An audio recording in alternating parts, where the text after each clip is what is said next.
one life, just only one. So, save money, ride hard, find nature.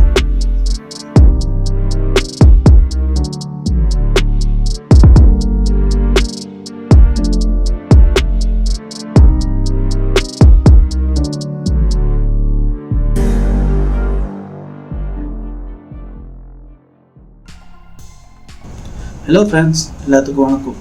நான் உங்களுக்கு எல்லோரும் நல்லா இருக்குன்னு நினைக்கிறேன். சின்ன வயசுலேருந்து இந்த மாதிரி பைக்கில் ஒரு கேமரா வச்சுட்டு போகணுன்னு ரொம்ப நாள் ஆசை. என்னோடய ஆசை, கனவு, லட்சியம் எல்லாமே நிறைவேற போகுது. ஸோ அதனால் கொஞ்சம் ஹாப்பி தான். சின்ன வயசில் ஒவ்வொரு தடவை பஸ்ஸில் போகும்போதும் அங்கங்கே நின்று பார்க்கணும், அங்கங்கே நிறுத்தி நம்ம இஷ்டத்துக்கு இருக்கணும் அப்படின்னு நினச்சிருப்போம். ஆனால் அந்த சூழ்நிலை நமக்கு இருந்திருக்காது. ஸோ இப்போ பைக் இருக்குது. So it's okay. எனக்குள்ளே ஒரு மைண்ட் வாய்ஸ் என்னென்னு கேட்குறீங்களா? சார், என்கிட்ட மட்டும் ஒரு கேமரா ஃபோன் இருந்திருந்தால் இந்த பெண்டு, மழை, குரங்கு, பஸ்ஸு எல்லாத்தையும் வீடியோ எடுத்துகிட்டே வருவாங்க. பட் இன்றைக்கி அதை என்னால் பண்ண முடியும்னு நினைக்கிறேன். ஸோ அதை தான் பண்ணிகிட்ருக்கோம். ஆனால் ஒன்று மட்டும் நிச்சயங்க, அப்போ பார்த்த காட்சிகள் இன்னும் கொஞ்சம் அழகாக இருந்துச்சு. பட் நிறையா மாறிடுச்சு. ஆனால் ஒன்று இந்த பாறையை தவிர, இந்த பாறை ஆக்சுவலாக ஒரு 50 இயர்ஸ்க்கு மேலேருந்து இருக்குது. ஒரு 70 இயர்ஸ் இருக்கும்னு நினைக்கிறேன். எங்கள் அப்பா சின்ன வயசில் இருக்கும்போதெல்லாம் இந்த பாறை இருந்திருக்காமா. இப்போ ஜாலியாக போயிட்டுருக்கோம். ஆனால் அப்போல்லாம் அப்படி இல்லைங்க. ஏர்பின் பெண்டுக்கும் அந்த கிளச்சு ஸ்மெல்லுக்கும் என்ன சாப்பிட்டாலும் சொல்லாமக்கெல்லாம் வெளியே வந்துடும். கண்டிப்பாக இதே மாதிரி தான் உங்களுக்கும் இருந்திருக்குன்னு நினைக்கிறேன். இதெல்லாம் உங்களுக்கு ஞாபகம் வந்துச்சுன்னா ஒரு கமெண்ட்டை தட்டி விடுங்க. நான் அப்புறம் வாட்சிக்கிறேன். மலரும் நினைவுகள்லாம் ஒரு சைடில் ஓடிட்டுருக்க இயற்கையை பார்த்து அப்படி ரசிச்சுட்டே போயிட்டு இருந்தேன். நீங்கள் வால்பாறை ட்ரிப்பு பிளான் பண்ணுறீங்கன்னா கண்டிப்பாக பைக்கில் வாங்க. இந்த மலைகளுக்கு நடுவில் ஓட்டுற சுகமே தனி. அதை விட நீங்கள் வால்பாறை காரணமாக இருந்து ஓட்டுறீங்களே, அது அதை விட. ஏன்னா சின்ன வயசுலேருந்து பார்த்துட்டு இருந்த பெண்டு, காடு, மலைகள், அது அந்த ஒரு வித்தியாசமான ஒரு ஃபீலிங் கொடுக்கும். ஆக்சுவலாக இது கண்டிப்பாக நீங்களும் அனுபவிச்சிருப்பீங்க. அனுபவிச்சிருந்தா எங்கிட்ட சொல்கிறதுக்கு ஒரு டிஎம் பண்ணுங்கள். அப்படி இல்லாட்டி ஒரு கமெண்ட்டை போடுங்க.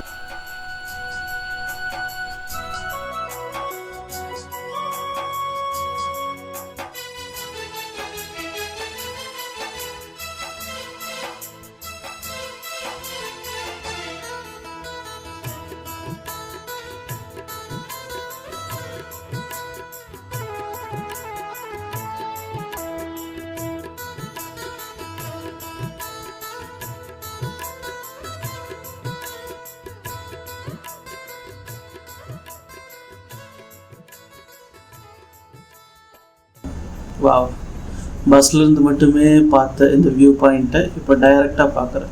ரொம்ப சந்தோஷம். சீரியஸாக ஒரு சின்ன டைம் லேப்ஸ் எடுத்திருக்கேன். நான் இங்கே டைம் லேப்ஸ் எடுக்க, அங்கே குரங்கு என்னோடய டேங்க் பேக்லேருந்து எல்லாத்தையும் எடுக்க செம காமெடியாக போயிட்டு இருந்துச்சு. ஸோ டைம் லேப்ஸ் கொஞ்சம் தான் எடுத்திருக்கேன். நீங்கள் ஜஸ்ட் பாருங்கள் எப்படி இருக்குன்ட்டு. அப்புறம் 2-3 ஃபோட்டோவும் எடுத்திருக்கேன், அதையும் பாருங்கள். உங்களுக்கு என்னோடய ஃபோட்டோஸ் பார்க்கணுன்னா கீழே இன்ஸ்டாகிராம் ஐடி இருக்குது, போய் பாருங்கள். நான் எடுத்துருக்க எல்லா ஃபோட்டோஸும் வந்துட்டு நீங்கள் அங்கே பார்க்கலாம். பட் சீரியஸாக அந்த சீனிக் நல்லாயிருக்கு. பட் இங்கே நிறுத்துறதுக்கு தான் இடம் இல்லை. So we have to go on.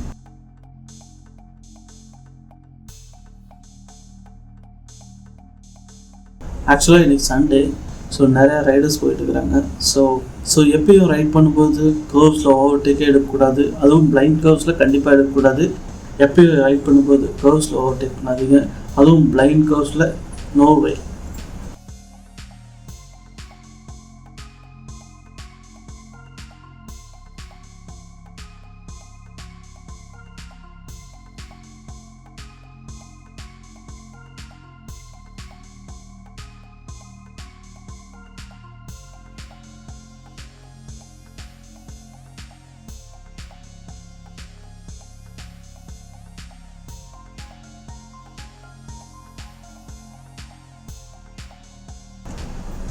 But இவர் ஏன் இப்படி ஓட்டுறாருன்னு தெரில. ஓகே,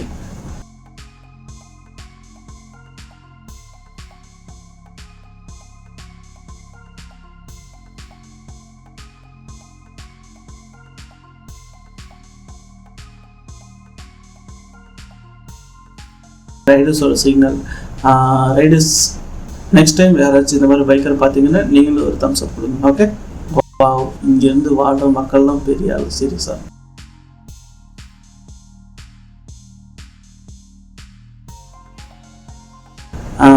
ஓமாண்டி முடுக்கு எனக்கு தெரிஞ்ச ஊர். இன்னும் இதுக்கு ஏன் இப்படி பேர் வச்சாங்கன்னு தெரியல. உங்களுக்கு தெரிஞ்ச கமெண்ட் பண்ணுங்க. ஓகே,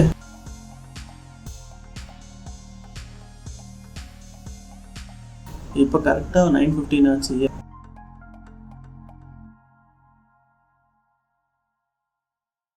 கவர்கள், இந்த கவர்கள்னாவே அடுத்த வார்த்தை பனி தான் சொல்லுவாங்க. எப்பயும் பனி மூடிட்டு இருக்கு இந்த கவர்கள். இன்னைக்குன்னு பார்த்து பங்குனி வேரல் பல்லடிச்சிட்டு இருக்குது. அதுவும் நான் வரும்போது அப்படி நடக்கணுமா? What is this? நிறைய இடத்துல ரோட் கன்ஸ்ட்ரக்ஷன் நடந்துட்டுருக்கு. எங்கே பார்த்தாலும் பாதி ரோட்டை காணும். ஸோ கொஞ்சம் ஸ்லோவாக தான் போயிட்டு இருந்தேன். ஆல்மோஸ்ட் எனக்கு ரீச் ஆகிறதுக்கு பார்த்தீங்கன்னா ஒரு 4 to 5 hours ஆச்சு. இயற்கையெல்லாம் ரசிச்சுட்டு அப்படியே இந்த ஸ்லோவாக போயிட்டு இருந்தேன். It was pretty good.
வா, ஒரு வழியாக ரொட்டி கடை வந்துட்டோம்.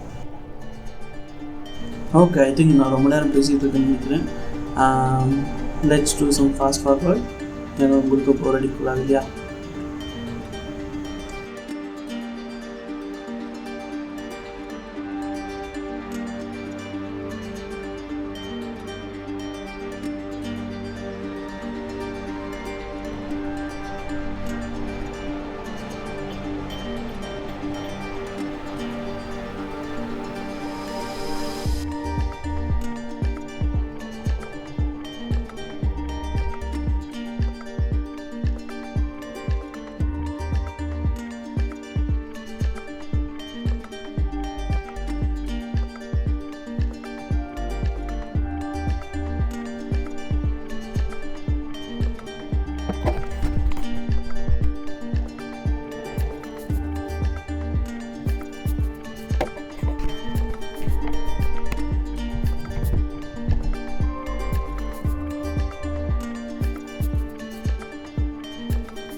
இப்போ எங்கே இருக்குன்னு பார்த்தீங்கன்னா 10 ஏக்கரா.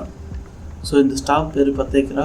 இங்கு ஒரு 15 ஹவுசஸ் இருக்கும்னு நினைக்கிறேன். இதுவும் பூத்தோட்டத்துக்கு சேர்ந்தது தான். பூத்தோட்டமும் இதுவும் ஒரு ஏரியா தான். So it is very dangerous place. Whenever elephant வந்துச்சுன்னா கண்டிப்பாக இங்கே அட்டாக் பண்ணும். இது ரொம்ப டேஞ்சரஸ். இது வந்துட்டு ரொம்ப ஒதுக்குப்புறமாக இருக்குது. ஆக்சுவலாக பூத்தோட்டம் தான் நிறைய சிங்கவால் குரங்கு வசிக்கிற இடம். அதனால் யாராக இருந்தாலும் கொஞ்சம் மெதுவாக போங்க இந்த ஏரியாவில் மட்டும். இதுக்கு முன்னாடியெல்லாம் ஓகே, பட் இந்த ஏரியாவில் வந்துட்டு கொஞ்சம் மெதுவாக தான் போகணும். ஏன்னா அது வந்துட்டு க்ராஸ் பண்ணுற இடம் இதெல்லாம் இது கொஞ்சம் திக் ஃபாரஸ்ட்டு அப்படிங்கிறதுனால அடிக்கடி இங்கே க்ராஸிங் இருக்கும். அதனால் பார்த்துக்கோங்க. நான் கூட 30 கிலோமீட்டர் ஸ்பீடில் தான் மெயின்டைன் பண்ணியிருக்கேன். Oh my God, it's Puthuthottam. இந்த பஸ் ஸ்டாண்டு பார்த்தீங்கன்னாவே எனக்கு நிறைய மலரும் நினைவுகள் இருக்குது. ஏன்னா வந்துட்டு இந்த பஸ் ஸ்டாண்டில் பஸ்ஸுக்காக 1 மணி நேரம்லாம் நின்றுருக்கேன். எப்போ பொள்ளாச்சி பஸ் வந்தாலும் நிறுத்த மாட்டாங்க. லோக்கல் பஸ் மட்டும்தான் நிறுத்துவாங்க. ஏதோ ஒரு பொள்ளாச்சி பஸ் மட்டும்தான் நிறுத்துவாங்க. So it was very difficult on that day. So 1 மணி நேரம் நின்று அதுக்கப்புறம் நடந்தெல்லாம் நான் வால்பாறைக்கு போயிருக்கேன் என் ஸ்கூலுக்கு. ஸோ அதெல்லாம் ஒரு வித்தியாசமான அனுபவங்கள். உங்களுக்கு இந்த மாதிரி அனுபவம் இருந்துச்சுன்னா ப்ளீஸ் ஷேர் பண்ணுங்கள் கமெண்ட்ஸில்.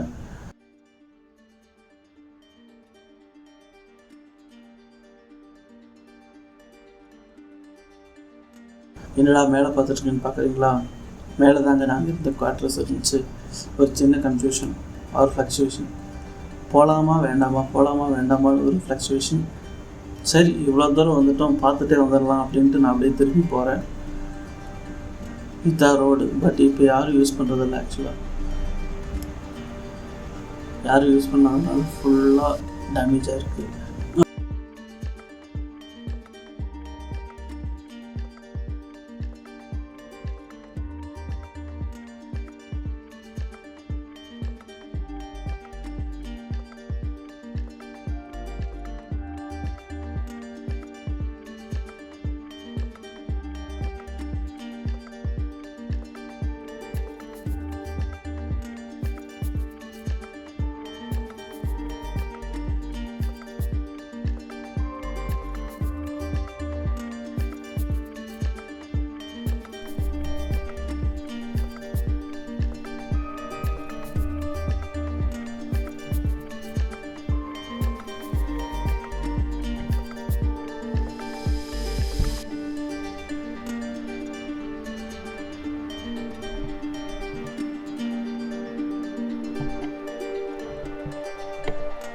ஓகே, ஒரு சின்ன ஆஃப் ரோடு நினைக்கிறேன்.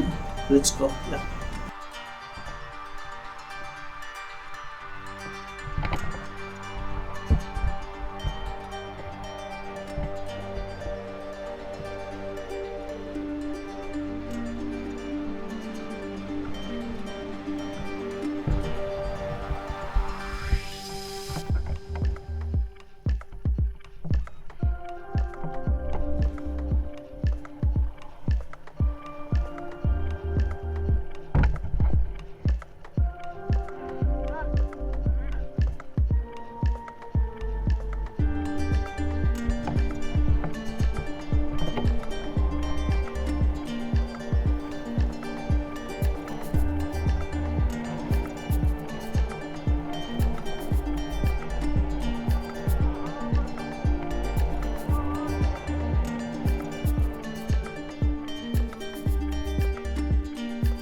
அப்பாவே நான் காடு மாரி எல்லாம் ஏறி வந்தேன். ஓகே, இந்த பையன் எப்போ ஏறி வந்தான்னு தெரியலையே.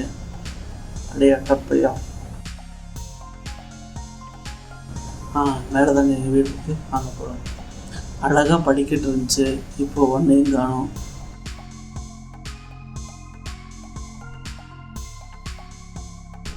சரி, இங்கெல்லாம் பார்த்தீங்கன்னா படிக்கட்டு அழகாக இருக்கும்.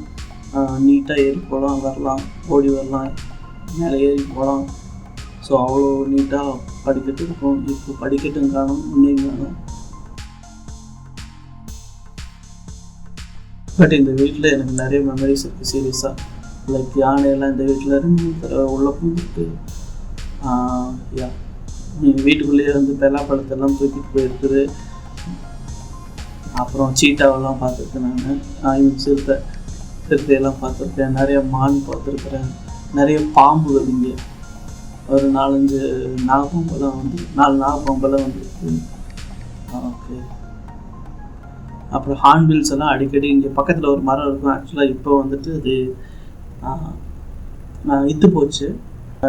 அதுக்கு அது வந்துச்சுன்னா அது வரும்போது ஹார்ன்பில் அப்படியே பறந்து வரும். 2 ஜோடியால் ஒரு டைம் வரும். ஸோ அது வரும்போது செம்ம சவுண்டாக இருக்கும்.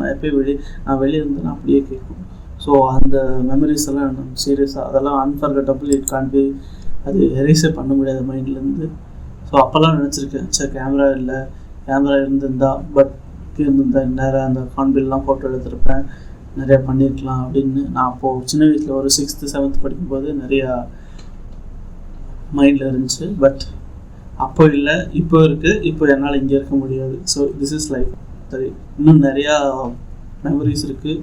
உங்களுக்கு அப்கமிங் வீடியோஸ் சொல்கிறேன். ஓகே.